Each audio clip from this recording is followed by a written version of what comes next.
అన్న మీరు హర్యానాకి ఎప్పుడు వచ్చారు? మీకు ఈ ఆలోచన ఎట్లా వచ్చింది? లైక్ ఈ గేదెలు కొని ఆంధ్రాకి తెలంగాణకి అమ్మడం ఇలా ఆలోచన వచ్చారు? సో అన్న ఏమంటున్నట్టు నువ్వు హర్యానాకి ఎందుకు వచ్చినావు, ఎందుకు ఇట్లా ఎప్పుడు స్టార్ట్ చేసినావు అంటున్నాడు. అయితే ఎట్లా జరిగిందంటే ఇది 2019లో నేను హర్యానాకి వచ్చి గేదెలు కొనడం జరిగింది. అప్పుడు ఇక్కడ లోకల్ ఇసార్లా ఆ ఏరియాలలో నాకు మీటర్ బాగా ఎక్కిచ్చారు అనమాట. అంటే ఒక గేదె మీద ఒక 20 వేలు వేసి దుబ్బిరు. నాకు అర్థమైపోయింది సబ్జెక్టు. నేను ఎందుకు మోసపోయినా అంటే తెలంగాణలో ఆంధ్రాలో కొన్ని యూట్యూబ్ ఛానల్ ఉన్నాయి. వాళ్ళు ఏంటంటే ఎవరిని అంటే వాళ్ళే కాదు, హర్యానాలో కూడా కొన్ని యూట్యూబ్ ఛానల్ ఉన్నాయి.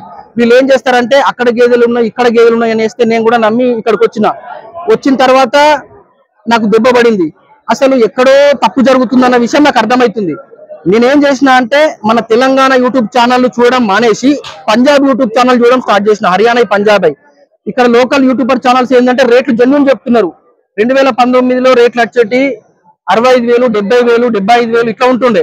సరే మన యూట్యూబర్లు ఏం చేసారు అంటే 1,10,000, 1,20,000, 1,30,000 చెప్పడం వల్ల నాకు బాగా డిఫరెన్స్ అనిపించింది. సో మనం ఛానల్ పెట్టి జెన్యూన్ గా వర్క్ చేయాలి, రైతులకు గేదెలు ఇవ్వాలని 2020లో సామాన్ చదువుకొని వచ్చి ఇక్కడనే ఉన్నా హర్యానాలో. ఇప్పుడు కూడా ఇక్కడనే ఉన్నా. మీ 5 years ఎక్స్పీరియన్స్ లో హర్యానాలో ఎలాంటి మోసాలు చూశారు? నేనంటే ఇక్కడ మోసాలు ఎట్లా చేస్తారంటే మోసం ఎప్పుడు జరుగుతుంది అంటే ప్రైవేట్కి ఉన్నప్పుడు జరుగుతుంది. ఇక్కడ ఏం చేస్తారు, ప్రతి ఒక్కరు చెప్పి అతి దరిద్రమైనది ఏంటంటే నేను రైతుల దగ్గర కొనిస్తా.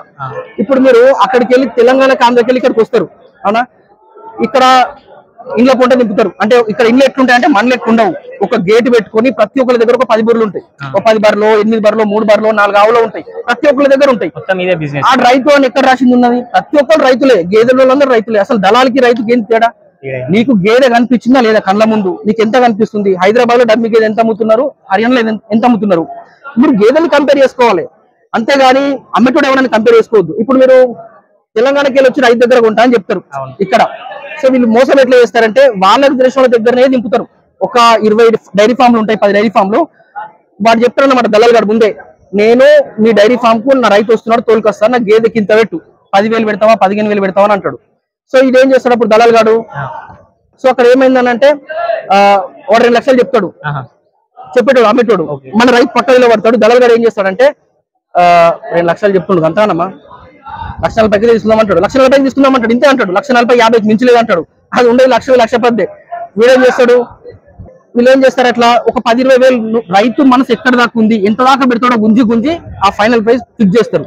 1,10,000 గేదె గానీ 1,00,000 గేదె గానీ రైతు దగ్గర ఎంత దమ్ముంది. ప్యూర్ ముర్రా అంటే కథ అని కోసేస్తారు. నువ్వు ప్యూర్ ముర్రా అంటే ఇవ్వంటాడు, కోసేస్తారు. దొరకబట్టి మాటలతో కోసేస్తారు. సో అట్లా రేటు పెంచుకుంటూ అట్లా పెట్టిచ్చేస్తారు.